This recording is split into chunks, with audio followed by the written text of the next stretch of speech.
Sup, chooms, how y'all living? Hope everything is Nova and you're all having a preem week. So, out of everything I have ever covered on this channel, there is one topic that has produced more confusion and more uncertainty than any other topic I have ever addressed. And that is the question as to what role, if any, stress plays in the development of hair loss.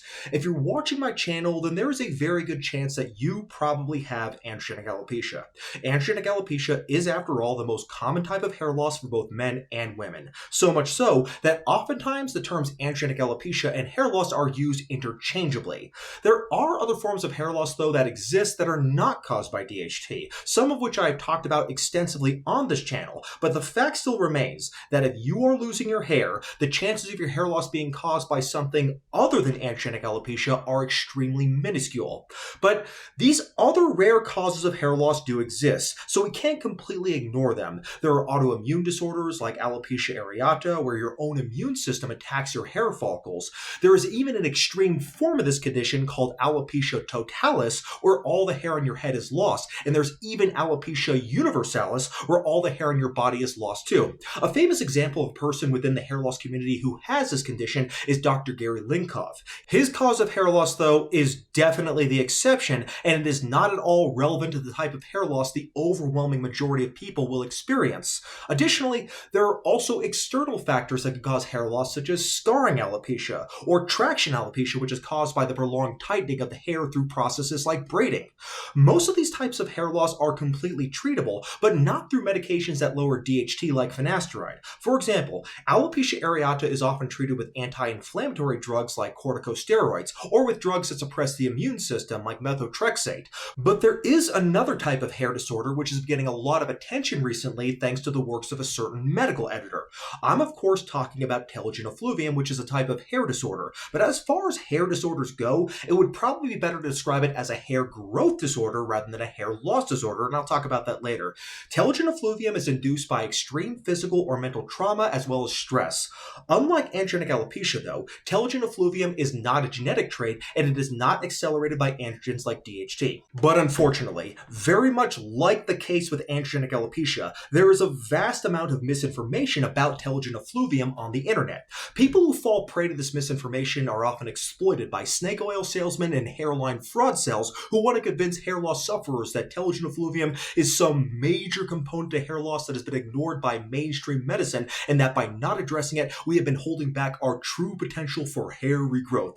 It's all complete bullshit, of course, and the reason why snake oil salesmen have suddenly become emboldened and fixated on telogen effluvium is because when it comes to the subject of androgenic alopecia, most snake oil salesmen these days have completely given up on trying to discredit the well-established androgen hypothesis. The evidence that DHT causes hair loss is just way too overwhelming for them to outright dismiss. So, with the exception of a few crackpot conspiracy theorists from the whole Ray Pete crowd like Danny Roddy and Georgie Dinkov, almost nobody these days denies that DHT causes hair loss in people who have androgenic alopecia.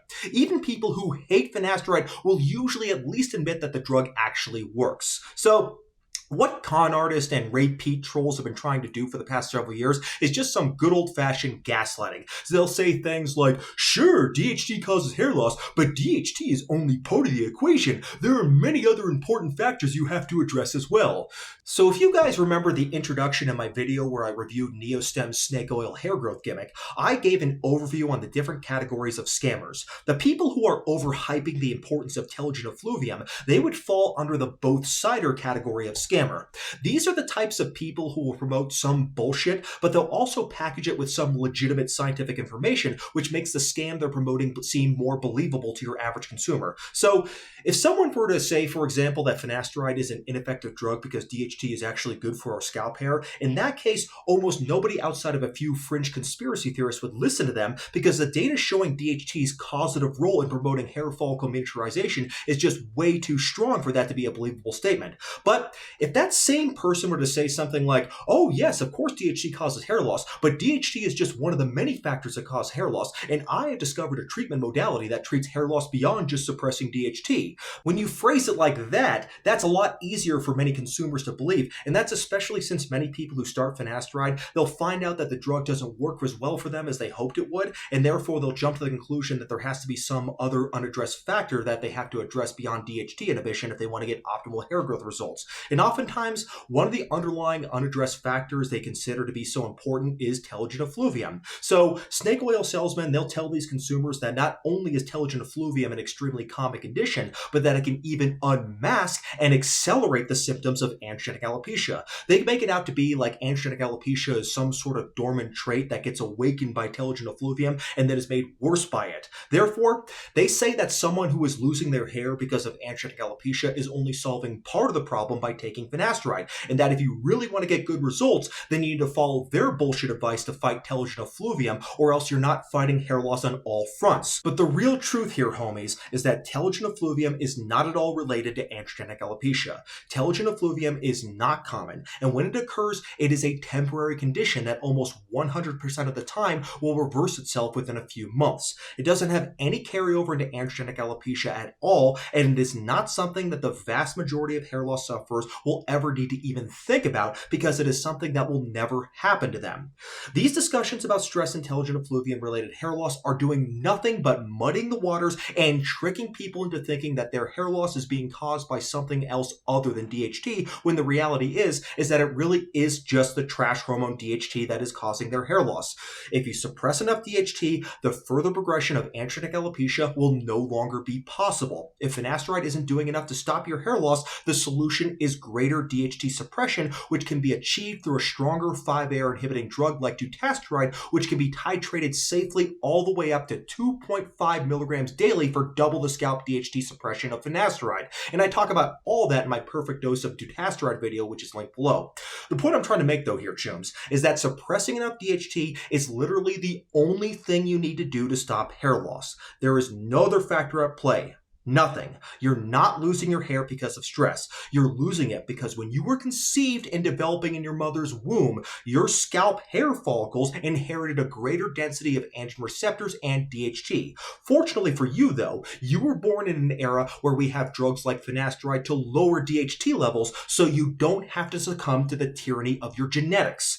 Now, of course, that's not to suggest that stress doesn't have anything to do with the hair growth cycle at all. Telogen effluvium is a real thing after all, but we're not talking about normal stressors that most of us experience on a daily basis. Like, for example, I was pretty stressed out earlier this week when I went to the local Starbucks to get my soy milk cappuccino, and since I drive an electric car, I was going to park it in the charge point parking space so I could charge my car while I was getting my caffeine jitters, but then I saw that my asshole neighbor parked his Porsche 911 in the parking spot with the charge point charger. Thus, it prevented me from using my free charging, even though his car has a combustion engine and obviously doesn't benefit from a charger. So, sorry, that was a bit off topic. I just wanted to give you an example of a very stressful moment in my life recently that still didn't cause any changes to my hair. That's because the type of stress you'd actually need to experience in order to notice any change in your hair density would be the type of stress you'd get from being in a North Korean concentration camp being forced to grow potatoes in the winter while surviving off of beetle larvae and leftover apple cores in the trash can. Everybody experiences stress, but it almost never does anything to our hair. In fact, if stress was a major cause of hair loss, these online fearmongers who constantly stress everybody out about the supposed risk of taking finasteride would be the biggest cause of hair loss by far. But fortunately, the ideas about stress and hair loss are completely bogus. So I'm sure someone is writing in the comments section right now, "But Kevin, you just said that telogen effluvium is caused by stress, so stress must be making my androgenic alopecia worse, right, bro?" Well, stand by, chums. It's not as simple as that. Here at the Haircafe Institute of Advanced Hair Loss Research, we have a staff of thousands of most qualified hair loss researchers from planet Earth, Proxima Centauri b, Tau Ceti e, as well as our space station orbiting Sirius. Using our vast resources, we are constantly searching the far corners of the cosmic extranet to bring you our patented balls-deep investigations into the science behind hair loss, and this subject on the relationship between stress and androgenic alopecia is no exception. So what's the real truth about telogen effluvium? The first thing to take note of about telogen effluvium is just the name itself, telogen effluvium. Just look up any hair loss disorder and I guarantee they will all contain the word alopecia. Androgenic alopecia, alopecia areata, alopecia totalis, scarring alopecia, alopecia, alopecia, alopecia. Every single one of these conditions has the word alopecia. That is because the word alopecia comes from ancient Greek and Latin. It just means baldness. So why isn't telogen effluvium called telogen alopecia? It's because there is no such thing as telogen alopecia. It would make no sense to call it that. It's called telogen effluvium because effluvium is not the same thing as alopecia.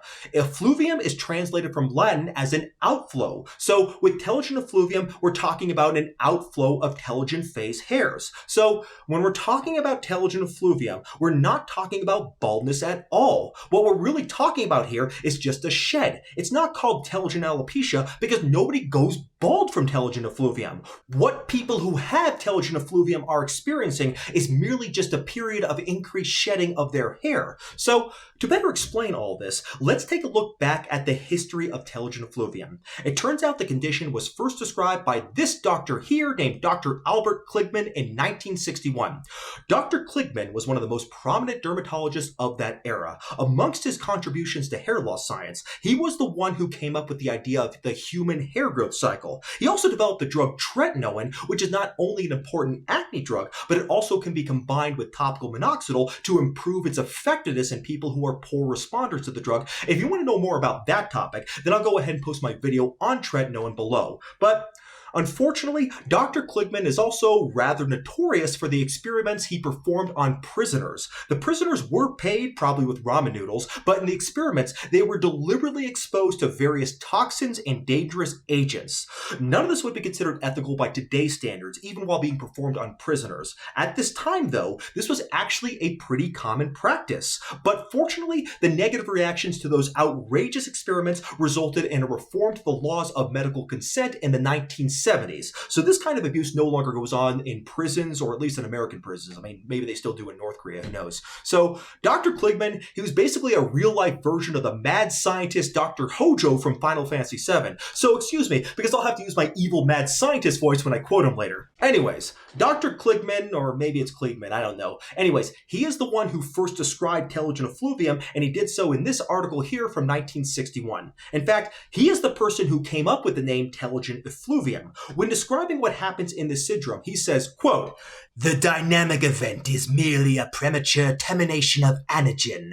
The ceremony of catagen is impeccably performed. Excessive loss of club hairs will be termed telogen effluvium," unquote. What he's talking about here is what we know as the hair cycle.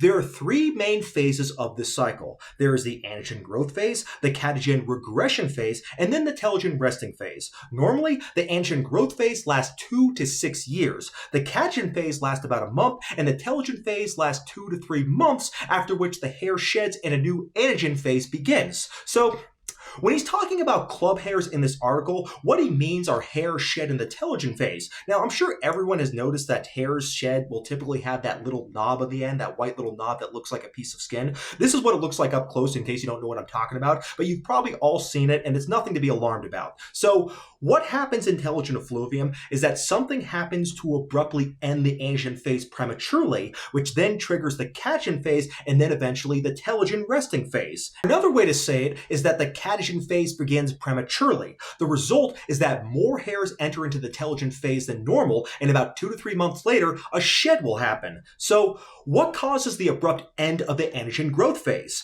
In the article Dr. Kligman makes, it is clear that it is some stressful event, and he's not talking about everyday stress. He's talking about extreme stress on the body that is out of the ordinary, probably like some kind of stress he exposes research subjects to. But anyways, he says, quote, "The excessive shedding of normal club hairs from normal telogen follicles is brought about by a variety of stresses. The stress identifies the clinical species of the genus, namely postfebrile, postpartum, psychogenic, systemic, etc. Recognition of such a phenomenon is by no means new, but its characteristics have not been crisply defined nor the dynamics suitably exposed," unquote.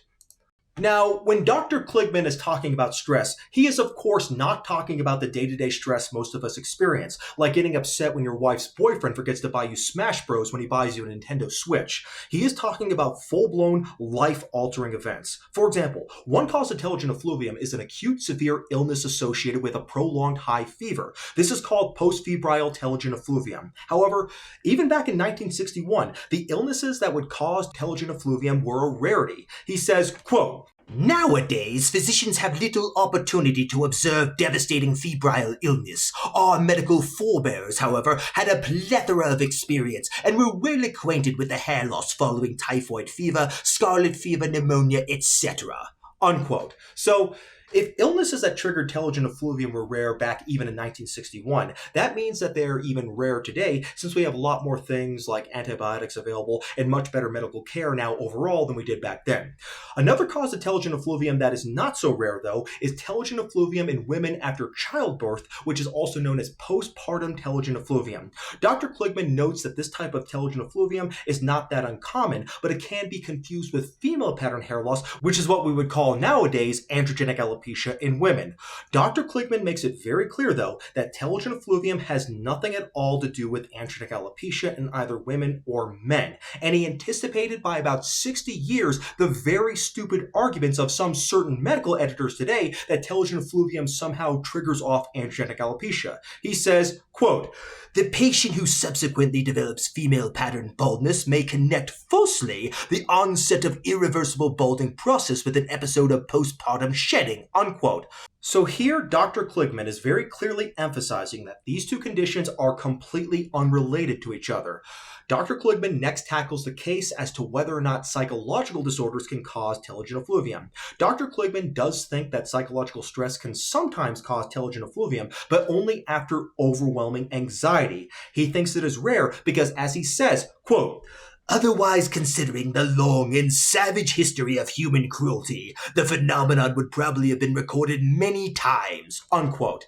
He also makes an important observation that applies to men who have both stress and androgenic alopecia and who think that stress is causing their hair loss. In fact, it is probably the other way around. He says, quote, "The presence of a neurosis is not indisputable proof of its having incited the patient's disease. The true relationship may be the inverse. The disease generates the emotions, somatopsychic rather than psychosomatic. Indeed, hair loss by itself is, in my experience, one of the most emotionally disturbing events to which humans are heir." Unquote. That's definitely true, and I covered this impact in a video on why going bald can ruin your life, which I'll link below. Finally, he addresses other illnesses that can cause telogen effluvium, including tuberculosis, leukemia, extreme malnutrition, and when I talk about extreme malnutrition, we're talking about concentration camp levels of malnutrition. We're also talking about things like cirrhosis of the liver, as well as even terminal cancer. We're not talking about mild diseases here, chums. He says in the article, quote, "It would seem that advanced wasting illness is a prerequisite. Nowadays, even subjects with lethal diseases can be so admirably cared for that they do not commonly reach the wretched state which provokes telogen effluvium," unquote. So again, even in 1961, having a disease severe enough to cause telogen effluvium was a rarity. So, like I already mentioned, telogen effluvium starts about 3 months after the triggering event, but probably the most important thing about telogen effluvium is that it resolves spontaneously, usually within 6 months. Why is that? Well, let's ask a different question. If hair in the telogen phase is just sitting there waiting to fall out, why does it take 3 months for it to actually fall out? Why doesn't it just fall out as soon as the telogen phase starts, you may wonder? We know that doesn't happen because if 10% of our hair is in the telogen phase and we have an average of 100,000 hairs on our head, then with vigorous brushing of our hair, we would see 10,000 hairs fall out. But that doesn't happen, of course. Normally we shed only about 50 to 100 hairs per day. The truth is that telogen hairs are just as firmly rooted in the scalp as growing anagen hairs are. So what is it that happens at the end of 3 months that causes these telogen hairs to shed? Well, Dr. Kligman shows in his article that what causes telogen hairs to shed is the fact that a new hair is growing in the hair follicle, and this new hair pushes out the old telogen hair. There is even a nice image of this happening, which you can see right here. So, telogen effluvium is not the end of a hair, it is the birth of a new hair. Dr. Kligman puts this much more eloquently than I can, so I'll just quote him. He says, quote, "Shedding of a normal hair does not signify death, but life. The club dies months before the new hair claims occupancy of the follicle. There is room for one only, and youth must be served. Curiously, the shedding in the telogen effluvium, which starts the patient's anxiety, in reality marks the end, not the beginning of the biological drama." Unquote. So to summarize what happens in telogen effluvium as originally described, it is a premature termination of the anagen growth phase that results in a larger than normal number of hairs entering into the telogen resting phase. It is triggered by an extremely stressful event to the body, such as a very high fever, serious illness, or after childbirth in women. It can be triggered by other stressful events as well, but we're talking about major stressors here, chums, not the everyday stress of modern life that we all experience. The outcome of all of this is that there is an increase in the number of hairs in the telogen phase from the normal amount of 10% to a higher amount, say maybe 25%. This results 3 months later in an increased shed, which then results in new hair growth. So, as I have reiterated many times and as Dr. Kligman has confirmed, the type of stress that causes telogen effluvium has to be severe. I have had many people in the comment section tell me that they must have telogen effluvium, but unless they tell me that they experienced it after something emotionally or physically traumatic like a family member dying or a severe injury, then I'm sorry, but I simply don't believe it. Someone has to be saying right now, though, "But Kevin, this is 2024. You're not seriously claiming that some dermatologist from 1961 has the last word on telogen effluvium. Also, what about chronic telogen effluvium? That can last years, bro. Didn't you know that?" Well, if you look at modern reviews of telogen effluvium, like this one here from 2015 or this one here from 2020, not a whole lot has changed from 1961. What we know now is that telogen effluvium is not just caused by the shortening of the anagen growth phase. It turns out that any disturbance of the hair cycle will cause the hair cycle to synchronize, and the result will be that more than 10% of the hairs will be in the telogen resting phase at a time, and that will invariably result in an increased amount of shedding. So, while high fevers can shorten the anagen phase like Dr. Kligman described, women after childbirth will actually have a lengthening of their anagen phase due to the increased estrogen levels they experience during pregnancy. At the end of pregnancy, all the abnormally lengthened anagen hairs suddenly enter into the telogen phase, so that telogen effluvium then happens about 3 months later. Viewers of my channel who use finasteride or minoxidil are of course familiar with the shedding that occurs after starting these drugs. I know this because 99% of the questions I get asked about are about shedding, and I even have an entire video that explains the science behind shedding, which I'll link below.